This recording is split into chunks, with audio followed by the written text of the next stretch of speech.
Hello, everyone, and welcome to Illiana Stock Car Radio. We hope all the dads out there had a nice Father's Day, and we're back for another episode. We are. Illiana Stock Car Radio, episode number 35. Did you have a good Father's Day there, doggy daddy? Well, yeah, it was rainy and wet and kind of. Oh, yeah, I noticed. but yeah. Well, I guess I didn't really notice, but I heard tell and saw the weather. Yes. Well, you spent. I was cold. Yeah, you were out in it, and we'll get to that here in just a little bit.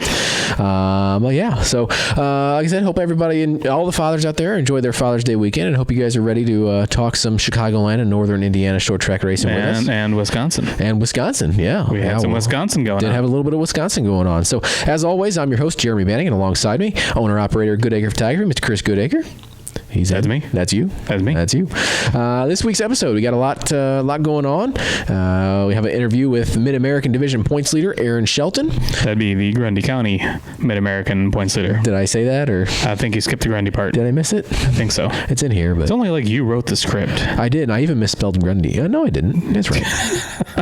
It's been that kind of day. It's been that kind of week. I'm right there with already. you. I'm right there with you. Yes, this episode we've got the Grundy County Speedway Mid-American Division points leader, and I think he's undefeated.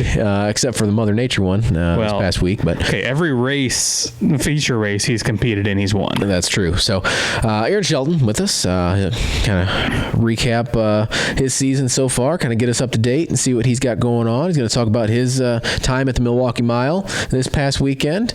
I don't think he was as cold as I was. Probably not. He was a little bit warmer. He was working hard. Yeah. So we're going to talk with him about that. We'll also recap what racing action we had this past weekend. We preview the big weekend of racing that is to come, because we got a lot coming up this weekend. Weather permitting, as always. So what we're going to do is we're going to step aside, let you listen to or watch our interview with Aaron Shelton. It's like we're not really stepping aside because we did the interview.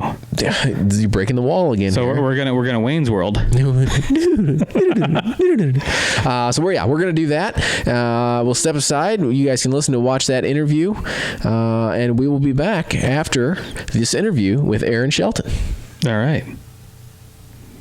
Hello. Hello, Aaron. Yes, it's Aaron. Hey, Aaron. This is Jeremy and Chris with Illiana Stock Car Radio. How are you? Oh, not too bad. Not too bad. Good. Well, thanks for taking a little time out to talk to us tonight. Yeah, no problem. With my pleasure. Thanks for calling me. Yeah, not a problem. So, as we typically do with our guests that maybe we've had on for the first time, maybe we don't know a lot about, or our listeners might not know a lot about, kind of tell us a little bit about your background in racing, kind of how you got started, and how you kind of worked up to be in the Mid-Am division. I got started, long story, it was about 12 years ago I got started watching Jeff Olson, helping Jeff Olson, which he was running the Mid-American division back in the day, and I started out helping him, and we put together a four-cylinder for myself, and he helped me put together a four-cylinder, and I started racing that, and kind of gradually moved up. I ran a couple years in the four-cylinder division, about 4 or 5 years in the street stock division, and took a year off and started having kids, and came back after a year later and decided to buy the Mid-Am. Yes, how many years have you been racing the Mid-Am now? This is my 4th year racing the Mid-Am. Wow, 4 years. So, kind of as you've progressed, up to the Mid-Am ranks, has any one particular car been your favorite? Is this favorite car you have to run, or did you enjoy the four cylinders, or kind of what's been your favorite along the way? I've had a lot of fun in the street stock division. The four cylinders, they were fun. But definitely stepping up always was funner every time I could step up. So I like the Mid-Am division.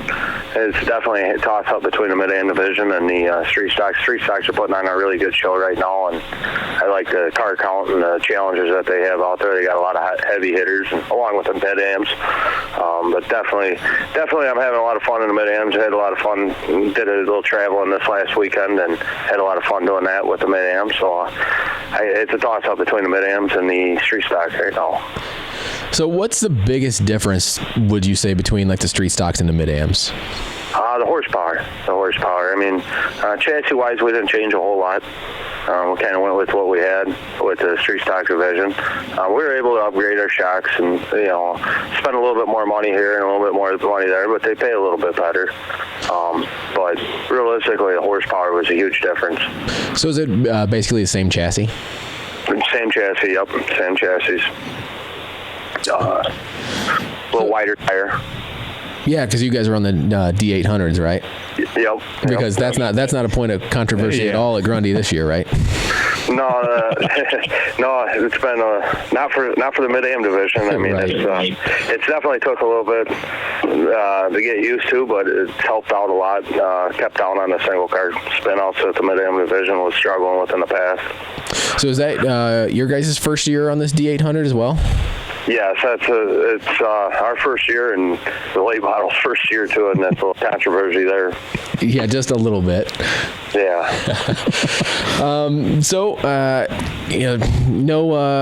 This year you've kind of got the season rolling with a bang, so to speak. I don't think you've been beat in a feature yet at Grundy County Speedway. Not that we've had many features. I think Mother Nature may be the only person that's beat you out there.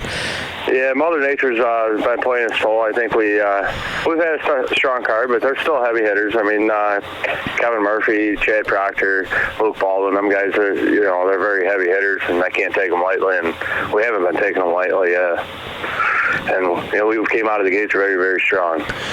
Right. Now, I was reading an article earlier today, Chicago Tribune, that Tony Baranek did, and he had a little interview with you in there, and kind of pointed back to the end of the 2018 season last year. You guys kind of put your heads together on your program and kind of started a bit of a different approach and kind of started taking off. And would you say that's probably played into a little bit of your early season success so far?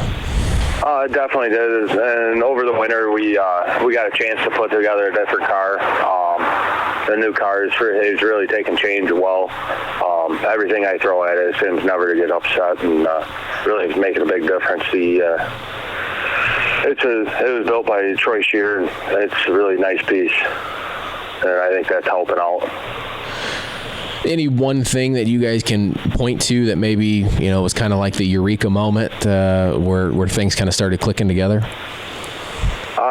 Patience. As soon as I was always known in the past as kind of being a rougher driver. I didn't quite have the finesse that a lot of people may have to get around other cars, and Jeff Olson helped me out a lot with the different driving techniques and so have you, and with my brother on the radio. Them guys are helping me out a ton on, calming me down, keeping me calm in the car, and patience is paying off. Is it hard to stay calm in the car? Have you seen the Mid-Ams race? Yes, I have.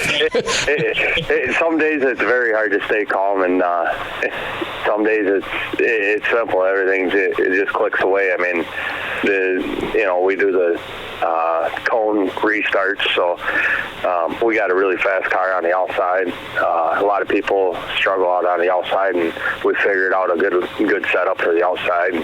The car's fast out there, so I'm able to stay a little bit more patient than the other drivers due to being able to go to the outside. Right.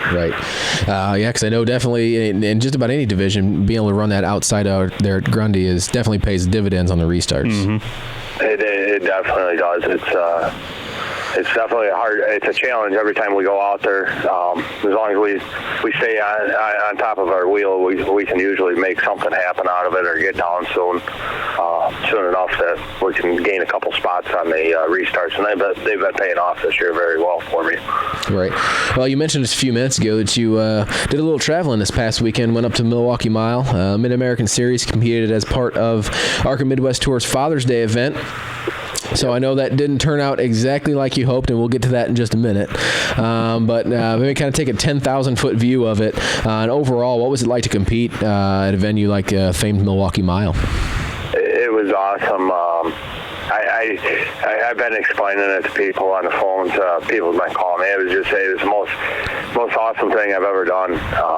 To get up to them speeds and to get to the speeds where your car starts dancing because you're getting airlift on it. It's just unbelievable joy to say. It was a really good time. And then the guys putting it on, awesome to work with. It was a really good show. All right, now we can let the juice out and talk about the end of the event. You were leading, primed to have a very strong finish, but it did not turn out exactly as planned.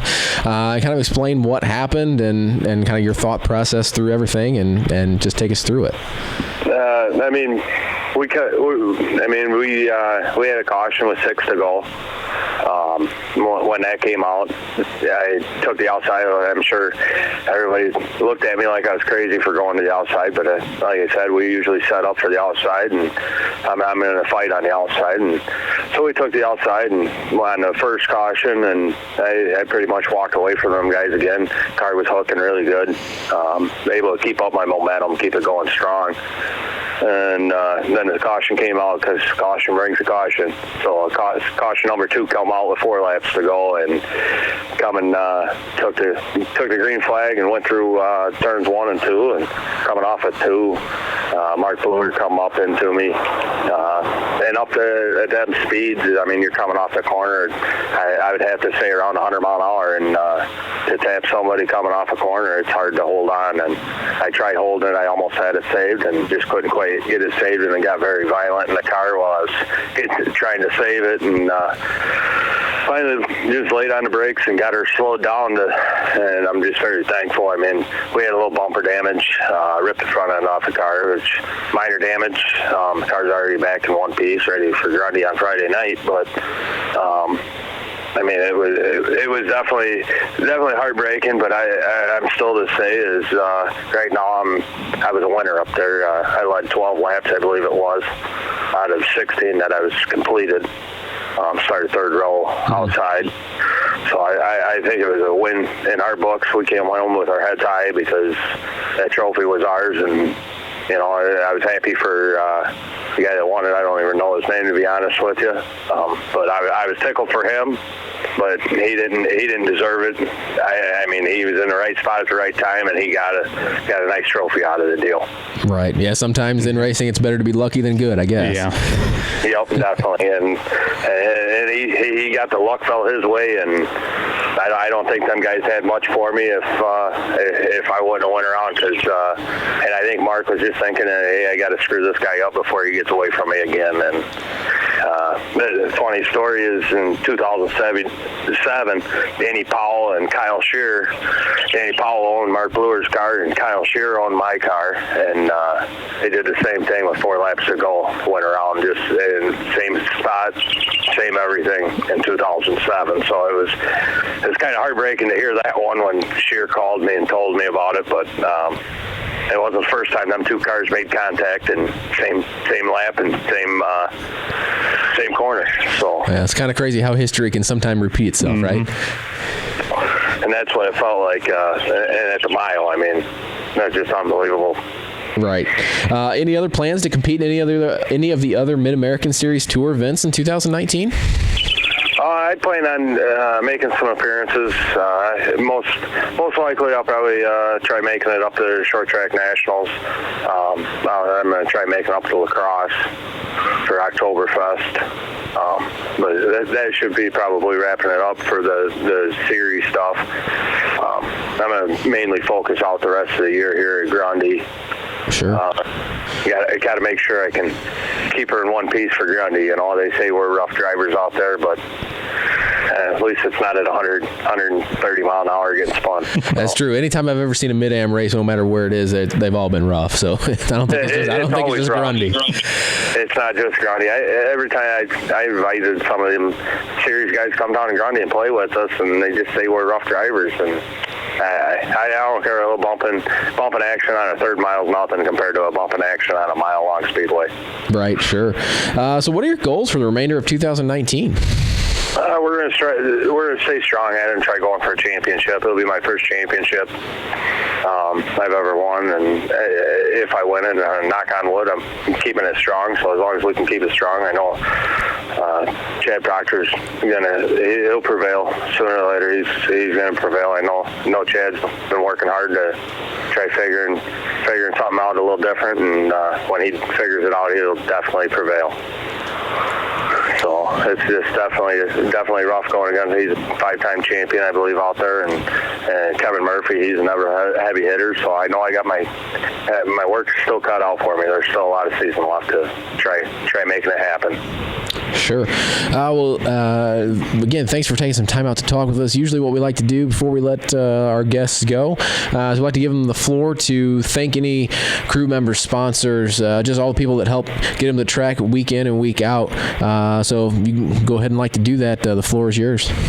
All right. I'd like to say a special thanks out to Ratchkey Piping and Mechanical, Prairie States Water Systems, Consolidated Pipe and Supply Company, Olson's Iron Disposal Recycling, Kennedy Brothers Heating and Air, Midwest Auto out of Morris, Illinois, Napa Auto out of Morris, Illinois, and Schaefer Racing Oil for their great products. And then I want to say a special thanks to my wife, my kids, my mom, my dad, Dustin Shelton, Jeff Olson, Marcus Hoover, Chad Humphreys, Richard Humphreys, Daryl Phillips, Trevor Nolte, and Brian Nolte. And I'd like to just say a special thanks to all them guys. And if it wasn't for them, I wouldn't be where I'm at. Well, excellent. I know it's been quite the story out at Grundy. You pretty much sweeping the Mid-Am division so far. We look to see if you can keep it going the rest of the season here. Definitely wish you luck along the way. I definitely appreciate you guys taking the time to give me the opportunity to talk on the show. Yeah, well, we appreciate you taking time out and coming on, and we'll be watching, and hope you have a good night. All right, thank you very much. All right, thank you. All right, you guys have a good one. Yep. Bye. Bye. That was our interview. All right, welcome back from seconds ago. Yeah, seconds ago. That was our interview with Aaron Shelton, Grundy County Speedway Mid-American Division There, points. you got it right that time. Got it right this time. We're 15 minutes later, even though it's not. I know. We're warming up here, getting the juices flowing, getting everything going. It was a good interview with him. It was. Good to talk with him. And kind of like you mentioned, had a pretty good perspective on what happened up there in Milwaukee to him. Well, I would think he had the best perspective. He was in the driver's seat. That's true. Kind of like Ron Vandermeer's in-car video. He would have had the best view of the rollover. That wasn't all the way over, but it was still pretty damn scary. Yeah, over enough. That's for sure. But I think he's all right, so I'm glad. Yeah, I'm sure he's not happy. Well, yeah, but healthy and happy, I guess, is two different things, I guess, at this point. But, right. But yeah, no, good interview with him, and we look forward to seeing if he can kind of keep the roll going out of Grundy County Speedway. That's going to be his main area of focus, he said, going for the championship out there. And, me, I've always had the affinity for the Mid-Am division, so. Yeah. Whatever goes on with you, but I like the Mid-Ams. Yeah, so always good stuff. So we will keep an eye out for Aaron, and I want to thank him again for joining us. We did get a little bit of racing in this past weekend. Sort of, kind of. Here and there. So let's go. Let's recap the ones that stayed dry. Yeah, so we'll do a mild weekend recap. Friday, the weather wasn't mild. Yeah. But he's here all week. Be sure. I'm here for like 20 more minutes. Yeah, be sure to tip your waitress and try the veal. No, cruelty to animals, man. Let's not go there. Get the full-on, not cooked at all beef steak. All right. Well, now that we're going down that road, Friday night, June 14th, recap. Eddie Hoffman took the late model feature at the Grundy County Speedway. Zach Orts took the pure stock feature. I believe that was Zach's first win, too. Awesome. So congratulations to him. Other features, the Mid-Am. And we got wet. Yeah, Mid-Am feature and the street stock feature is rained out. And that was actually the second rainstorm that passed through. Because I heard that passed through early. I heard through the grapevine there was multiples. Yeah. So, at that point, the Mid-Ams had just come out on the track. It was 11 o'clock. It was more than sprinkling, and I think everybody just said, all right, let's go to bed. Yeah, screw it. So those features will be made up, and we'll get to that here in just a minute. Yep. Let's go back to last weekend. Yeah, exactly. So we'll finish up last weekend before we get... this next one should be fast. Yeah, this one, yeah. There's not much else going on. Saturday the 15th, Mother Nature won just about everything. Yep. South Bend, Plymouth, Shady Hill. Even if you were sitting at home to watch the NASCAR races, Gander's Outdoors Truck Series from Iowa, that got rained out too. I was watching a pretty good race on Saturday in between raindrops going down the windowsill. Okay. Well, not really. Like, okay. Did you get car numbers on them things? You taking bets or what do we have going on? No, actually, I spent the day with Christy's family, which go. was something she really wanted me to do, but due to my previous commitments that got rained out, I was able to go sit in her garage and watch it rain. Sometimes that's kind of relaxing though. Just sit and watch it rain. With the entire Gentile family. Yeah. See, there you go. It's good times. You'll come to appreciate those things. Well, I'm not saying I don't appreciate it. I do appreciate it. It was nice only having one night of pictures to edit this week. Yeah, I can imagine that frees up a lot of time to do driver cards and other things. Well, yeah, Dan Zolod's. Yeah, so we did get a little bit of racing in on Sunday. Austin Nason. We didn't, but other people did. Austin Nason captured the ARCA Midwest Tour Father's Day 100 at the Milwaukee Mile. Chris, you went up to the Milwaukee Mile. I did. I witnessed that. Your synopsis of the event here? I like it. It was a neat track. First time I'd ever been to Milwaukee. I believe they already posted that next year is a go. There will be a 2020 race at Milwaukee. I believe I read that. So I plan on being there for that. Hopefully it'll be a little warmer. Hopefully it'll be a little drier. The overall feeling, it was very similar to Chicagoland, because up there, that big a track, those speeds, they kind of got strung out. Mm-hmm. There were some battles here and there through the race. The most interesting part of the race, I guess, other than watching Kim Kemperman bounce from position to position. I'm gonna rephrase that. Watching Kim Kemperman bounce from this area of pit road to that area of pit road was actually Ty, because Ty was doing exactly what Ty does. Took him a couple laps, got way out in front, and then they had a competition caution at lap 40. Mm-hmm. So everybody adjusted their cars, and I believe I read afterwards that in that middle stage of the race, Ty corded his right rear. Ooh. So he dropped from the lead with third coming out of the pits to, I believe, all the way down to like 18th or 19th. Mm-hmm. So another competition caution on lap 80, and they fix the corded right rear, and Ty puts on a 2000 Talladega type show. He just starts cutting through the field. Yeah, I believe he passed 15 or 16 cars in as many laps. Right. Which at a place like that is damn impressive. Yeah, absolutely. Came up a little bit short, but that was fun to watch. Yeah, so definitely sounded like a pretty cool event. I know they had some support divisions there too. We showed up a little late. We got there with about 10 to go in the truck race. Mm-hmm. And from what I hear, it was kind of a wreck fest before we got there. Mm-hmm. And I know as soon as we got there, somebody's motor let go going down the front stretch. So that was kind of a extended cleanup. But sure. They had the truck series, had the Upper Midwest Vintage Series out there. I think Woody Pool brought home the victory on that. Ageless one. Woody Pool. Kind of the same deal as Ty. It was fun just watching Woody Pool pick through the pack. Mm-hmm. I've seen some pictures of other vintage cars and stuff there. That's just cool. Yeah, it is. Some of those vintage cars. They actually had vintage Indy cars there, too. I saw that, too, yeah. In fact, one of them looked like it might have been around for the original running of the 500, and it was going about that fast. But it was just cool to see. I know Stan Kalazinski posted a couple pictures from that. Yep. And then the Mid-Am series, of whom we just talked to one of. Yep. That was a good race too, up until right there at the end, and some of our local guys got in a little trouble. Yeah, which you'll have that, and if you haven't seen the videos out there, they're out there. And I believe Short Track News Chicago area, whatever Steve's page is called, shared him. Ronnie Vandermeer Jr. shared his in-car of his almost rollover. Yeah, it's still too much air for my liking. So, I like to have my tires on the ground. Yeah, exactly. So a great Sunday racing up there. It was. It's cold though. Oh God, it was cold. If you didn't make it out there and you decided to stay home, watch some racing, Iowa native Brett Moffitt earned the NASCAR Gander Outdoors Truck Series victory after the race-winning truck of Ross Chastain became the first victim of NASCAR's new post-race inspection what's up rules. With that? So the front end of his truck was too low. They gave him plenty of time to fuel the truck up, get the air pressures up, everything, and still would not pass the height sticks. So he becomes victim of the.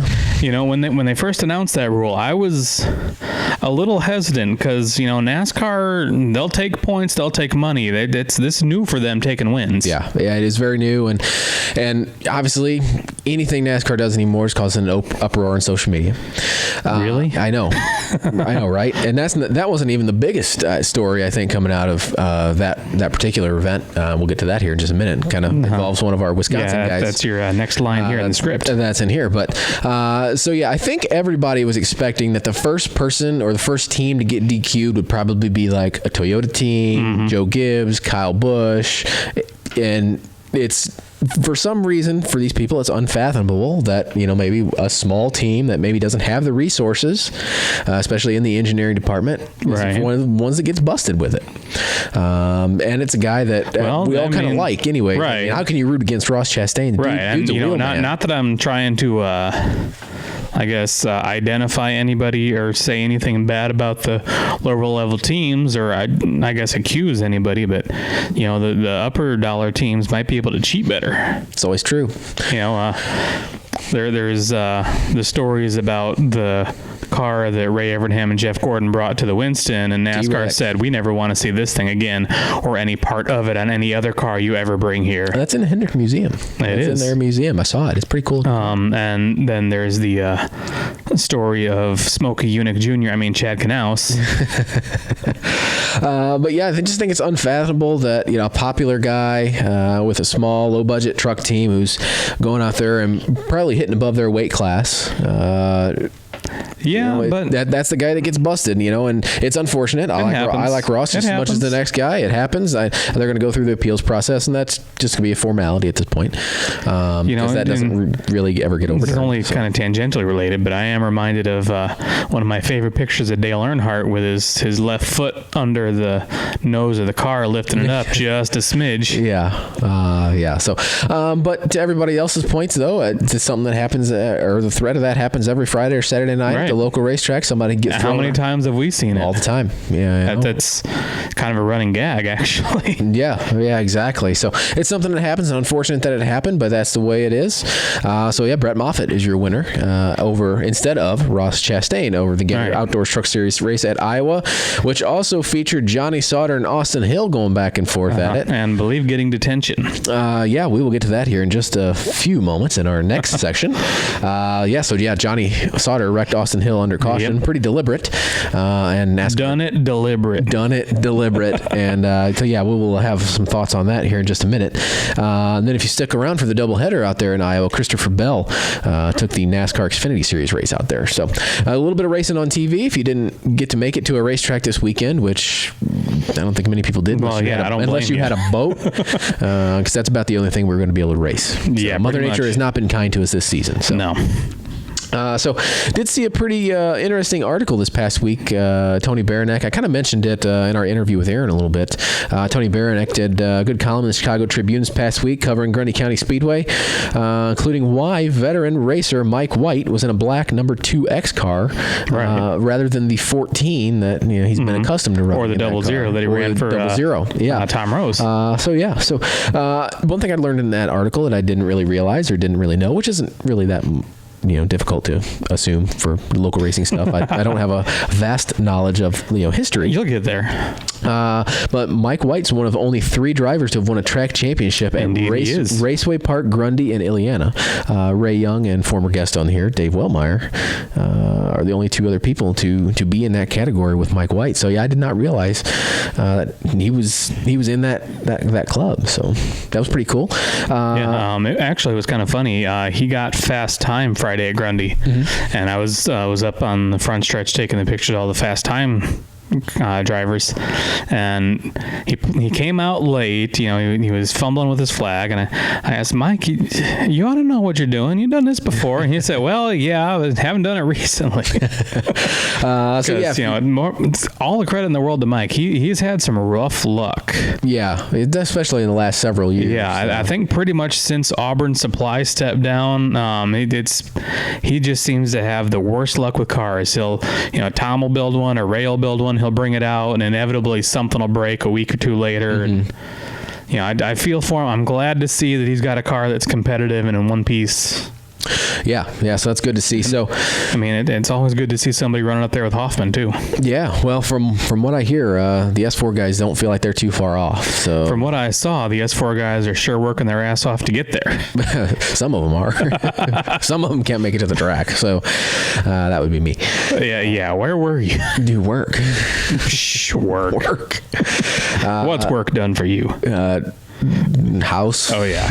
Cars, all this stuff. All the necessities, so if you get a chance to go check out the Chicago Tribune, Southtowns column there with Tony Baranek to learn why Mike White's in Look at my pretty pictures. Yeah, you can look at his pretty pictures. They're on there as well, so you can figure out why Mike White's in the 2X car. Pretty good story. Good story about Eddie Hoffman and our guest Aaron Shelton in there as well. So go check that out. Now, let's discuss a little bit the Johnny Sauter Austin Hill deal. This was a bit of a late addition to the script because a little bit after I had done the script, they announced that they were going to be parking Sauter for the weekend for this week's Gateway races. So I had not heard that yet. So it's even late breaking news for you. So kind of brings up the whole question of driver's etiquette and retaliation, right? Stuff that I think we're past boys have at it. Yeah, it was a noble experiment, but this is where we're at now. No, I think it's got to have its limits, and no matter where you are at, I guess on the spectrum, if you're on Austin Hill's side or Johnny Sauter's side or whatever, I mean, you can't be wrecking somebody, just driving through somebody. I feel like we caution. had almost this exact conversation, but in reverse when Matt Kenseth and Joey Logano got into it. I'm sure we probably did at some point.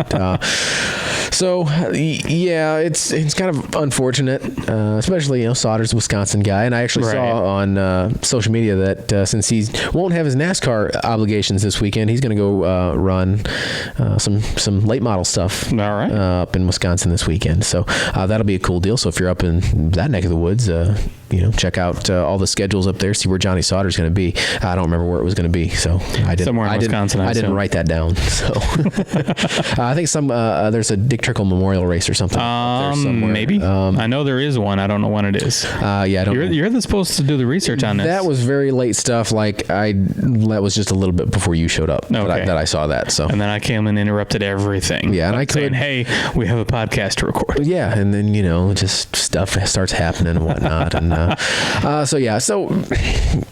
the racers etiquette thing, we see it every week. We do. We have seen it every week in some way, shape, or form, because somebody gets pissed off at somebody else. See, I miss all the fun because I'm down where it's safe on the inside, and I just watch them run into each other on the track. You're back there where you get to pull them apart in the pits. Right. And the thing that I notice, at least in a short track race anymore, it seems like it's very, very, very seldom, I guess, do the guys really use their race cars against each other, because I think they have an appreciation of actually having to fix it, right, if they wreck it. Right. There's lots of fighting going on in the pits, but not. Well, yes and no. I guess they're very careful with their own cars. True. Not so much with everybody else's, but very careful with their own. But when you have to fix it, right? So right. I think if you can wreck that guy without messing your stuff up. Yeah, exactly. I am not condoning that in any way, shape, or form, unless you're going to do it in front of me and make for good pictures. Yes, disclaimer. Also, don't do it at all. Yeah, photographer's disclaimer. So yeah, just kind of a bad look for Johnny, I think. I think so, especially being a veteran of the series, a veteran of just stock car racing in general. It's Kyle Busch and Ron Hornaday kind of all over again. Yeah, there's lots of little scenarios that people have mentioned so far this week that kind of apply, just a bad look, I think. Right. I would expect more. I mean, I know, Johnny he's a very passionate guy, and not that I know him personally or anything, but from what I see outward as a fan, you definitely see him as a very passionate. We don't know him like we know Kenny Wallace. Yeah, exactly. We're not rubbing elbows with him, but or calling him on the cell phone anyway. Yeah. Which I think that's a good segue, to be honest with you, to preview. Oh, good, because I'm sick of talking about this nasty stuff. Yeah, so let's not do that. Let's talk about what's going to be coming up. Yeah, screw all that stuff. Yeah. Dude wrecked somebody, got suspended. Imagine that. Let's talk about some new stuff. So we got a lot of stuff. We got a lot of stuff coming up on the local racing calendar. It's going to be a busy weekend. June 21st through the 23rd, obviously weather permitting. We're not going to say that R word right now. No, but I have been looking at the other R word a lot, and I don't like the way the other R word looks. It's a lot of R words. I'm getting confused. Well, okay. One's a picture with moving green blobs. Okay. I mean, it's only Tuesday, Wednesday when you're watching it, or Thursday when you're listening to this. So hopefully it improves by then. Yeah.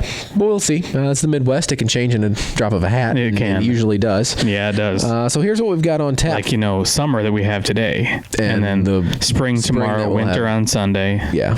Yeah, just wait 5 minutes. It'll change. Exactly. So what do we got? What do we got? So Friday, June 1st, Grundy County Speedway, you get a full program, late models, mid-ams, street stocks, pure stocks, plus spectator drags.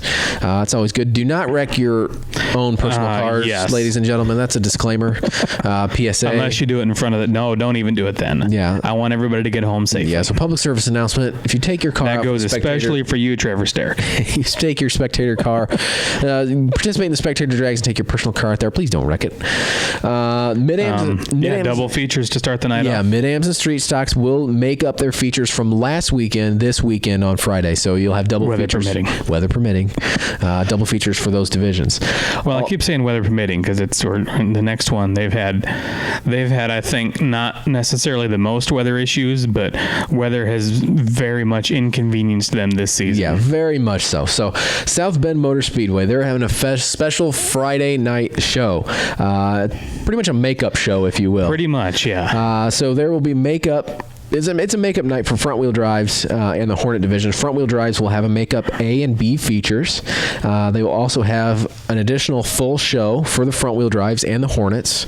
Earlier in the day on Friday, they will have a test and tune for the Outlaw late models, Sportsman late models, and the street stocks in preparations for Saturday night, June 22nd, is the rescheduled Gambler event that was to feature Kenny Wallace and now will feature Kenny Wallace and Kenny I think Schrader. that it's not really convenient that it rained out last weekend, but man, that made for a nice weekend this weekend. Yeah, weather permitting. Weather permitting, yes. This weekend the Gambler will have Kenny Wallace and Kenny Schrader. And I believe I saw earlier today Kenny Schrader will be driving Kevin Sauer's Toy Story car. That's why I saw that as well. I'm curious what Kenny Wallace is going to be driving because I kind of figured that'd be what he was driving. Well, I guess we'll have to wait and see. Or see who else has extra cars. Yeah, or maybe a certain promoter might chime in and comment on the video or the audio and might tell everybody. If we were doing Facebook Live, he'd probably be here watching and already commented. That's true. That's some technological stuff. I know. We'll get there. You know that technological stuff. We'll get there. The Denny Nayari. Denny Nayari. Look at you go, because I butchered that. I've heard it a lot. All right. You need to be out there for the Denny Nayari duel. Well, that's the plan, at least for right now. The Outlaw late models, the Magic Matt Memorial for the Sportsman late models, the Doughboy Memorial for the street stocks, MCR dwarf cars. They've been added to the Gambler I believe event. They were originally scheduled for this Saturday along with the regular show. And the modifieds, I think. And the modifieds were going to be rescheduled for later in the season, I think. So all that is going on at South Bend Motor Speedway this Saturday. It's a lot of racing. Also on Saturday, Shady Hill Speedway, they've got the Fan Bingo Night, late model trophy dash. Also have modifieds, bombers, iMods, and four bangers. If you want to go to the Plymouth Speedway route, they got Fan Appreciation Night this week. The first 100 fans in the gate are going to get a free T-shirt. Their racing action on tap is going to feature the modifieds, super streets, 600 micro sprints, and CSR sprint cars. So that's a lot of racing, weather permitting. A lot of racing, weather permitting, and if you can, get your backside trackside, support your local track, whichever one you decide to go to. Or two. Or three, yeah. If you're, talented. Or crazy enough, or or if you have people to work for you. That too. A lot of racing going on, a lot of things going on. And if you can't get to the racetrack this weekend, you just wait until after this weekend. This is a segue. After this weekend. What's after this weekend? When our sponsor starts posting his videos. That's right. Damn it, Various Videos. So he will now featuring feature win pictures from Grundy County Speedway from Goodacre Photography. And I struck that deal this week. And I believe I saw a deal where he will now be able to pull in announcer audio. Yeah, he told me that him and Chris were working on something where he can get announcer audio, and I believe the plan is eventually, if he can figure out how to make it work, possibly porting that to Grundy. Grundy too. So Don't quote me on that, but I'm hopeful. So there you go. So if you cannot make it out to Grundy County Speedway, South Bend Motor Speedway this weekend, weather permitting. Be sure to check next week Damn It race videos on Facebook and YouTube. He will have the feature and heats and all that good racing action posted. Also weather permitting. Unless he just gets down on his floor and races Hot Wheels, because actually that'd be kind of fun too. Some people do that, a little stop motion stuff. I have seen videos of that. So go check them out. I don't spend too much time on YouTube. Yeah, so go check them out. Also, S4 Motorsports Marketing. You can what are you up to this weekend? Keep up with them on Facebook and Instagram. So this weekend they got a lot going on. I know for sure that they will be on the road because June 22nd, this Saturday, is the annual Scapel Cadillac Buick GMC Charity Car Show in Cherville. Cherville? I guess that's kind of right on the line there. It's at Scapel Buick GMC. Yeah, so that's right on the line there, right on 30. So yeah, that's this Saturday. I've kind of heard rumblings that they might do the Crown Point Cruise Nights on Thursday, and I think they also do one in Valpo at the Harley-Davidson dealership on Friday. The last what you're saying is you need driver cards like right now. Yes. Well, I don't need them. The driver needs them to sign. They do me no good. They need a good headshot. Pretty much. Well, you're the photographer. So I know. Speaking of photographers, Good Acre Photography. Oh, hey, nice segue. We're just cranking them off tonight, man. Oh, geez. Well, you can find me really, and all my businessy stuff on Facebook, Instagram, and at goodacrephotography.com/Grundy/Shady Hill and /South Bend whenever I manage to get back out to South Bend and take a few more pictures. It's been a while. I kind of miss everybody out there, weather permitting. I'm sure they miss you. Weather permitting. Well, it'd be hard not to miss me. I mean, we're not in the same state. It'd be hard not to. It was conceited. I don't know. Conceited much? Well, is your head gonna fit back up the door? More so the shirt. Well, yeah. Okay. Yeah. There you go, Mr. Fluorescent. Yeah, I get people texting me. I can see you. I hope so. That's the point, right? So moving on. Speaking of, I don't really have anything new other than that yet. Yeah. Well, I'm working on some stuff. I'm waiting for some stuff to come in. Well, speaking of being able to see people, this past Tuesday, International Women's Motorsports Association. Isn't that tonight? That is tonight. They had their podcast for the week. They did. Going on, doing their little Facebook Live podcast episode. So go back and watch that if you haven't. You can check them out at iwmanation.com. You can also check them out, like I said, at Facebook and Instagram. See what all the ladies over there are doing in the motorsports world. Speaking of ladies in the motorsports world, you got Left Turn Graphics. Yeah. Dave. You check out their Facebook for their current specials, and if you're at the South Bend Motor Speedway, go check out their souvenir booth. Yeah. See what all kind of goodies they got out there. Eventually, when I get back to South Bend Motor Speedway, I'm going to go look at all the stuff she's got down there. Yeah. Because I kind of have an idea. She showed me some things, and I was down there during the fireworks, but I was kind of distracted during the fireworks because South Bend's fireworks. They're fireworks, right. But yeah, she has a lot of cool stuff down there. Awesome. So yeah, if you're at South Bend Motor Speedway, check out their souvenir booth, Left Turn Graphics. If you need any decals, sublimated stuff, go check them out. I think that's going to do it.